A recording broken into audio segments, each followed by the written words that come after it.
UPA University of Sustainable Technology 7મી અને 8મી ફેબ્રુઆરી 2025ના રોજ સ્પોર્ટ્સ ડે વિન્સ્ટિંક્ટ 2025ની ઉજવણી કરી હતી. વિન્સ્ટિંક્ટ 2025નો ઉદ્ઘાટન સમારોહ યુનિવર્સિટીના ક્રિકેટ ગ્રાઉન્ડમાં 7મી ફેબ્રુઆરી 2025ના રોજ સવારે 10 કલાકે મુખ્ય મહેમાન નેહા પુજારા, અતિથિ વિશેષ પ્રવીણદાન ગઢવી, યુનિવર્સિટીના પ્રમુખ અશોક પંચવાણી તેમજ સેક્રેટરી અંગીરસ શુક્લા દ્વારા પ્રોવોસ્ટ ડીન, વિવિધ વિભાગોના એચઓડી, શિક્ષણ, બિન શૈક્ષણિક સ્ટાફ અને વિદ્યાર્થીઓને હાજરીમાં યોજાયો. કુમારી નેહા પુજારાએ ઇવેન્ટને ઓપન જાહેર કરી હતી.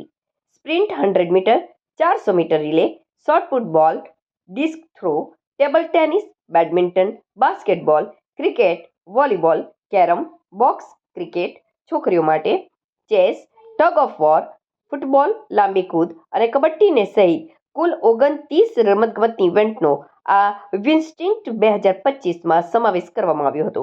ઇજનેરી અને વિજ્ઞાન વિભાગની વિવિધ શાખાઓના સેંકડો વિદ્યાર્થીઓએ આ ઉપરોક્ત ઇવેન્ટમાં પોતાનું નામ નોંધાવ્યું છે. દર વર્ષે UPL university of Sustainable technology દરેક યુવાન મનની શારીરિક તંદુરસ્તી, ટીમવર્ક, ખેલદિલીને પ્રોત્સાહિત કરતી અને વ્યક્તિત્વને સુધારવા માટે વિન્સ્ટિંક્ટની ઉજવણી કરે છે. યુનિવર્સિટીનો ઉદ્દેશ્ય તેના વિદ્યાર્થીઓમાં તંદુરસ્ત, સ્પર્ધા અને મિત્રતાની સંસ્કૃતિને પ્રોત્સાહિત કરવાનો છે. આ ઇવેન્ટનો બીજો વધુ